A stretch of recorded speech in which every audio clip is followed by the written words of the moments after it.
Oi, abençoados, minha alma, tudo bem com vocês? Eu espero que esteja tudo bem com vocês mesmo e comigo tá tudo bem também. Para quem não sabe ainda, meu nome é Rayane, mas você pode me chamar de Ray. Hoje eu vim falar de um assunto muito importante, que é a escola dos nossos filhos, né? É um assunto muito importante para você, que é mãe, pai, tio, avô, avó, que se importa com a educação dos filhos. Bom, eu tive uma experiência bem complicada no último ano e por isso eu resolvi compartilhar com vocês. Eu me mudei. Eu morava em Nova Iguaçu, que é um município do Rio de Janeiro, e mudei para Campo Grande, que é um bairro do Rio de Janeiro. E eu vi a diferença muito grande nos valores de escolas. Por exemplo, uma escola aqui em Nova Iguaçu provavelmente custaria em torno de R$ 300, aqui o valor da mensalidade é mais ou menos R$ 500. E próximo à minha casa não havia nenhuma escola que me atendesse e não fosse tão cara, né? Porque a maioria das escolas aqui tem os valores muito altos. Eu entendo, é um custo de vida diferente. Mas isso me deixou desesperada, porque eu não sabia onde ia colocar meu filho. E quando a gente se mudou, definitivamente, as escolas já tinham começado, o ano letivo já tinha começado. E uma moça me indicou colocar na escola pública aqui perto de casa. Nenhum preconceito, fui lá e acabei colocando, apesar de eu querer optar por fazer um homeschooling, pelo menos nesse ano, onde a gente não sabia bem o que ia fazer e ficar em casa mesmo. Mas eu acabei colocando ele nessa escola. E essa escola não me agradou nada. Não por ser pública, porque uniforme e alimentação é muito boa. Mas o estudo em si, que é aquilo que realmente importa na minha concepção, é muito, muito, muito fraco. E eles não parecem dar tanta importância. Ainda que meu filho fosse pequeno, eu acredito que isso não interfere em dar uma boa educação, até porque antes disso ele já tinha estudado numa escola em Nova Iguaçu, onde o ensino era bom, ainda que ele fosse menor ainda do que quando ele veio para essa escola aqui. E eu cheguei a reclamar com a professora e ela falou que a educação pública era a melhor da América Latina. Apesar dela falar também que não podia nem estar usando lápis e caderno com ele, porque por causa da idade que ele estava. Tudo bem. Naquele momento eu não tinha o que fazer, então eu aceitei. Mas essa escola, esse ano foi uma agonia para minha alma. Porque eu tive que ver meu filho passar um ano inteiro, bem dizer, indo para trás ao invés de ir para frente. Aquilo que eu vi ele aprendendo na outra escola onde ele estudava em Nova Iguaçu, aqui parece que ele desaprendeu. Isso foi uma amargura de alma para minha vida. Assim como aconteceu, né, com o Isaac e Raquel quando seu filho Isaú se casou com mulheres estranhas, assim aconteceu comigo com a escola. Foi muito complicado. E aí eu coloquei no meu coração que eu não ia aceitar aquilo para mim. Porque não tem como, né? Nem para a vida do meu filho. E aí eu pensei, se eu não achar uma escola que esteja dentro do valor que eu posso pagar, eu vou mudar ele de escola mesmo que seja para uma escola pública.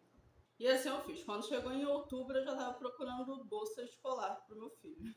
E eu encontrei, graças a Deus, encontrei no Educar Mais Brasil, uma escola que estava dentro do valor que eu podia pagar, graças a Deus. E hoje, esse ano, essa semana já faz uma semana que ele está estudando nessa escola que eu coloquei. E é outra vida. Eu fico muito contente. Chegou os livros. Nas primeiras semanas já teve um bom desempenho. A reunião foi muito boa. A professora é uma professora aposentada. Ela trabalha por vontade própria, porque ela quer continuar trabalhando. Tem muita experiência com alfabetização. Meu filho só tem 6 anos. E os livros são muito bons. Eu fiquei muito contente quando eu vi os livros. Por isso que eu vim conversar com vocês a respeito disso. Preste muita atenção aonde você está colocando seu filho para estudar. Porque dentro da escola onde meu filho estava antes, ele pegou muitos costumes que não tinham necessidade nenhuma. Até porque, na minha concepção, uma criança vai para a escola estudar. Chegava em casa, eu perguntava: o que você aprendeu hoje? hoje? Como é que foi seu dia? Ele vinha me falar que tinha dançado, brincado, coisa desse tipo. Não que na idade dele não se deva fazer isso, porque ele só tinha 5 anos. Mas, como eu disse anteriormente, na escola anterior, ele brincava e também aprendia brincando. Ele chegava em casa falando, todo dia tinha dever de casa. Nessa escola nunca tem dever de casa. Uma vez ou outra tem um ou outro dever, e isso só me deixava mais irritada. E agora, depois de ter conseguido colocar ele em outra escola, eu tenho a alegria de dizer que eu tenho certeza que agora o meu filho está estudando de verdade. É claro, é uma fase diferente, agora ele está indo para a primeira série. Então, não tem relação com ser escola pública, tem relação com talvez a professora ou a rede de ensino que ele estava estudando. Ou seja, eu não estou aqui para malhar a escola, até porque algumas pessoas me falaram que dentro da rede pública existem escolas estaduais e escolas municipais, que geralmente as escolas municipais têm um ensino melhor do que as estaduais. Até o meu marido, nos trabalhos dele, ele já trabalhou dentro de escolas, porque ele faz manutenção de ar-condicionados, esse tipo de coisa. E ele havia me falado que fazia manutenção em uma escola municipal e que ele via as crianças estudando, mesmo as pequenas.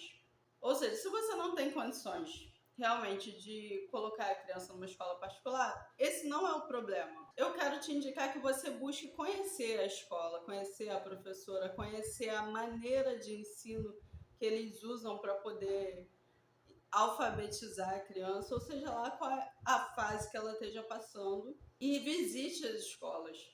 Até porque se eu não tivesse conseguido colocar ele numa rede particular, privada, esse ano, eu iria procurar uma outra escola aqui na proximidade, que ela é municipal e me parecia melhor. De qualquer maneira, eu não ia deixar ele na mesma escola. Mas, graças a Deus, a gente conseguiu se organizar financeiramente. Eu até vou falar sobre isso no próximo vídeo, porque esse ano a gente está vendo muito melhor, triplamente melhor do que a gente vivia. Por uma simples coisa, a gente resolveu se organizar, resolveu estudar a vida financeira, como deve ser a vida financeira para a gente conseguir ir bem. E com poucas mudanças a gente viu uma transformação enorme na nossa vida. Eu resolvi falar sobre isso no próximo vídeo para vocês, sobre educação financeira. Eu sei que ninguém ensina e a gente tem que pesquisar muito para saber um pouco disso. Eu até quero indicar um aplicativo para vocês, mas eu vou deixar para o próximo vídeo. E eu creio, eu tenho certeza que o seu filho vai se desenvolver muito mais quando você prestar mais atenção nele, na escola em que você está colocando. Procure perguntar aquilo que acontece, porque nem tudo a gente vai saber, é normal. Em um lugar quanto em outro, a gente não vai saber tudo o que acontece. Mas a gente tem que ver da escola, dos diretores, professores, o mínimo de desejo de fazer o seu filho aprender. Porque esse é o mínimo, independente. A gente paga um imposto muito alto para que um professor, uma professora dizer que não deveria estar nem ensinando dever para o seu filho. Isso não tem lógica. Ou seja, procure lugares onde os funcionários não estejam preocupados com o salário, mas sim em dar educação aos seus filhos, onde você sinta que as pessoas fazem por amor, por vontade de ver aquela criança aprendendo, crescendo. E é isso, gente. É sobre isso que eu tinha para falar hoje. Eu espero que vocês tenham gostado do vídeo. Me conta aqui se você já teve uma experiência complicada com uma escola. Não deixe de dar like no vídeo, compartilhar com suas amigas, que são mães também. Não se esqueça de inscrever, por favor. Você ajuda o meu trabalho, me incentiva a fazer mais. Eu vou ficando por aqui. Um beijo na família e até mais.